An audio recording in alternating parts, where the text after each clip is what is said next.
नमस्कार दोस्तों, स्वागत है आपका डेली न्यूज़ एनालिसिस में। This video series is presented to you by Ethic IAS. इस वीडियो सीरीज़ में हम आपके लिए लेकर आए हैं करंट अफेयर्स जो आपके यूपीएससी और स्टेट एग्जामिनेशंस के लिए बेनिफिशियल रहेंगे।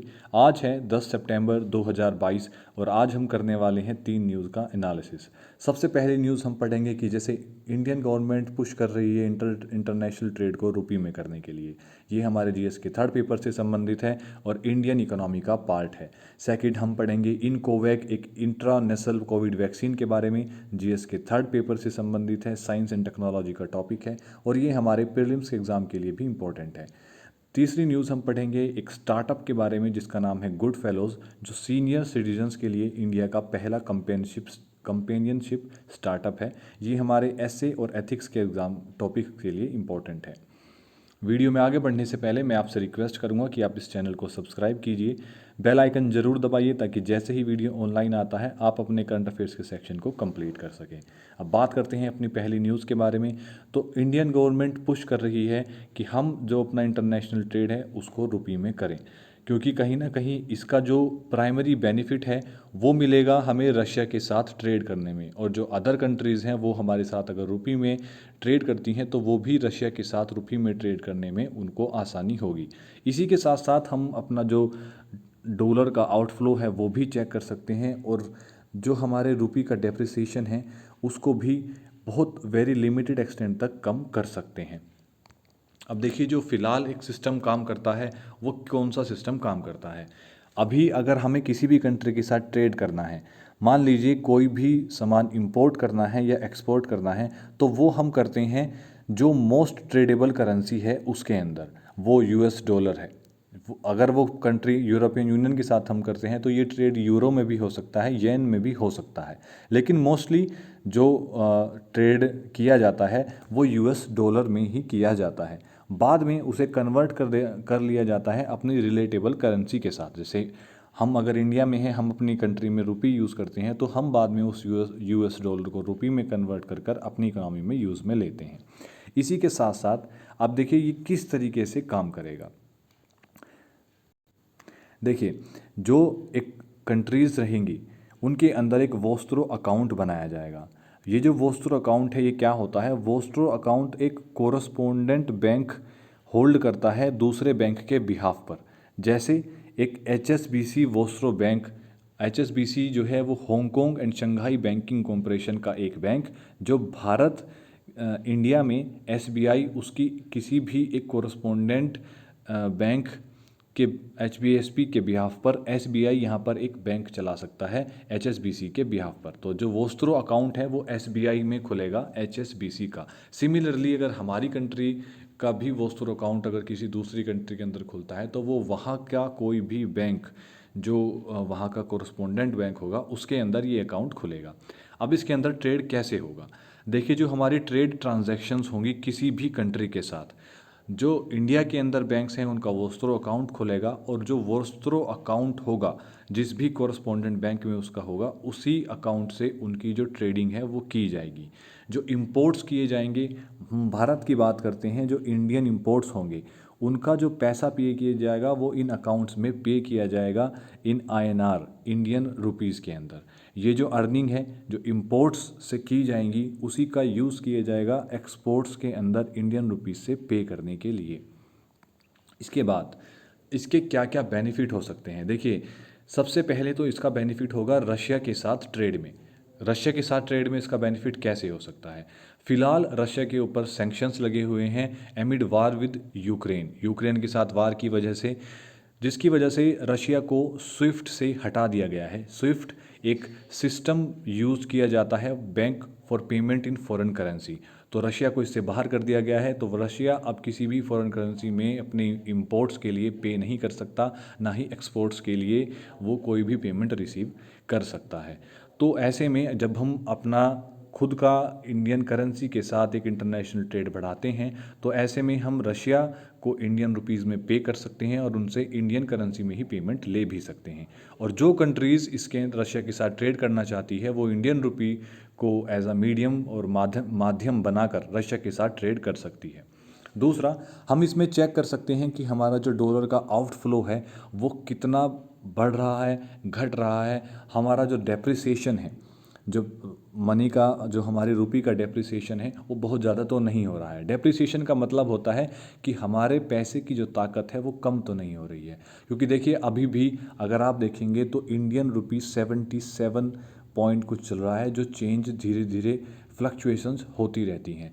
पहले एक समय था जब ये 5 और 6 रुपये हुआ करता था, जो हमारे फॉरेक्स रिज़र्व पर डिपेंड करता है। और धीरे धीरे हमारा जो फॉरेक्स रिज़र्व है वो भी घटता जा रहा है, क्योंकि रुपी का डेप्रिसिएशन बढ़ता जा रहा है। अब इसी के साथ साथ जिस तरीके से हम एनकरेज करना चाहते हैं ग्लोबल ट्रेड में इंडिया के एक्सपोर्ट्स को, और हम सपोर्ट करना चाहते हैं ग्लोबल ट्रेडिंग कम्युनिटी को और उनके इंटरेस्ट को, तो इसलिए भी हम अपने इंडियन रुपीज़ को एक्सपोर्ट करना चाहते हैं, एक ग्लोबल ट्रेड कमोडिटी बनाना चाहते हैं, ताकि इंडियन रुपीज़ में जो और भी कंट्रीज़ अगर इंटरेस्टेड हैं तो वो भी इसमें पेमेंट कर सकती हैं। अब इसके अंदर गवर्नमेंट के क्या क्या मेजर्स हैं। देखिए आरबीआई ने एक एडिशनल एग्रीमेंट पॉलिसी बनाई है, जिसके अंदर उन्होंने ये बताया है कि जब हम इंडियन रुपीज़ के अंदर अपने इंपोर्ट्स और एक्सपोर्ट्स की पेमेंट करेंगे तो उसकी इन्वॉइसिंग, पेमेंट और जो सेटलमेंट होगा एक्सपोर्ट और इंपोर्ट्स का, वो किस तरीके से अरेंज किया जाएगा। अब इसकी क्या क्या लिमिटेशंस हो सकती हैं अगर हम अपना जो ये इंटरनेशनल ट्रेड में इंडियन रुपी को पुश करते हैं। तो देखिए हमने कहा है कि इसके अंदर ये आशा लगाई जा रही है कि कहीं ना कहीं हम जो डेप्रिसिएशन है इंडिया का उसको रोक सकते हैं। लेकिन जो एक्सपर्ट्स हैं, कुछ एक्सपर्ट्स हैं, उनका कहना है कि जो अरेंजमेंट है ये इससे एक्सपेक्ट नहीं किया जा सकता कि फॉल ऑफ रुपी को किसी सिग्निफिकेंट एक्सटेंट तक रोक दिया जाए। अगर ये रुकेगा तो वो बहुत लेसर अमाउंट के लिए होगा, इतनी अमाउंट कि वो अकाउंटेबल भी नहीं होगी। दूसरा कि सभी कंट्रीज़ रशिया रुपी में ट्रेड करने के लिए तैयार नहीं होंगी, क्योंकि रुपी की जो क्रेडिबिलिटी है वो इतनी अच्छी नहीं है with comparison to US dollars. क्योंकि कहीं ना कहीं यूएस डॉलर्स जो है आप भी जानते हैं कि वो वर्ल्ड में हर जगह एक्सेप्टेबल है, और हो सकता है दूसरी कंट्रीज़ हमारे इंडियन रुपीज़ हमारी करेंसी को एक्सेप्ट ना करें। जैसे अगर हम श्रीलंका के बारे में ही देखें, वहाँ पर क्राइसिस चल रहा है, लेकिन वो चाहेंगे कि हम उन्हें पेमेंट जो है वो डॉलर्स में करें, ताकि वो अदर कंट्रीज़ के साथ इंपोर्ट्स या एक्सपोर्ट्स में ईजीली डील कर सकें। इसी के साथ साथ देखिए इस पर्टिकुलर टॉपिक से काफ़ी ज़्यादा चीज़ें इंपॉर्टेंट हो जाती हैं, जैसे फॉरेन ट्रेड के बारे में, करेंसी डेप्रिसिएशन और एप्रिसिएशन के बारे में, ग्लोबल सैंक्शंस के बारे में ये टॉपिक कई चीज़ों को उजागर करता है। फिर बैलेंस ऑफ पेमेंट के बारे में भी टॉपिक हमारे लिए इम्पोर्टेंट बन जाता है इस न्यूज़ से। अब बात करते हैं दूसरी न्यूज़ के बारे में। तो भारत बायोटेक ने एक इंट्रानेशनल कोविड वैक्सीन बनाई है, जो एमरजेंसी यूज़ के लिए अप्रूव की जा चुकी है। देखिए भारत बायोटेक जो हैदराबाद में बेस्ड है, उन्होंने एक वैक्सीन तैयार की है कोविड-19 की, जो chimpanzee adeno virus vector vaccine से बनाई गई है। ये एक रिकॉम्बिनेंट नेसल वैक्सीन है जो अप्रूव की है central drugs standard control organisation ने, CDSO ने, फॉर प्राइमरी इम्यूनाइजेशन अगेंस्ट कोविड-19। और ये सिर्फ 18+ ग्रुप्स को लगाई जाएगी। ओनली रेस्ट्रिक्टेड यूज़ है, सिर्फ एमरजेंसीज़ में इसका यूज़ किया जाएगा। आइए जानते हैं इसके बारे में थोड़ा डिटेल में। इसके देखिए सबसे पहली चीज़ कि ये जो वैक्सीन है ये डेवलप की गई है वॉशिंगटन यूनिवर्सिटी के साइंटिस्ट के द्वारा, और इसको मैन्युफैक्चर करेगा भारत बायोटेक जो हैदराबाद में बेस्ड है। ये भारत की पहली इंडियाज़ फर्स्ट इंट्रानेशनल वैक्सीन होगी जो कोविड-19 के लिए यूज़ की जाएगी। इससे पहले रशिया में ऐसी वैक्सीन बनाई जा चुकी है, क्योंकि उनका कहना है कि ये वैक्सीन ज़्यादा इफ़ेक्टिव हैं इंजेक्टेबल वैक्सीन के। और चाइना ऐसी पहली कंट्री बनी है जिन्होंने ऑथोराइज़ किया है इंट्रानेशनल वैक्सीन के यूज़ को, ताकि इसे एज आ बूस्टर डोज यूज़ किया जा सके।